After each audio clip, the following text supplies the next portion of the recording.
Hi guys, Maid to Market here. We're going to show you how to add your Instagram to your Facebook page. Pull up your Facebook page and scroll down until you get to the About section. Once you find that, go to the bottom of the About section and you're going to click the Edit Info tab. Alright, once you're here, you're going to pop up, go over to the last button which says More.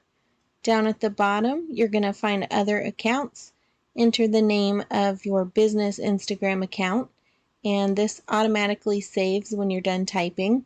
So once you're done with that, just scroll back up and close out of that pop-up. And then you want to refresh your page. And we're going to scroll back down to that About section, and you should see your Instagram info in blue, which is a clickable link. And there you go. Happy posting!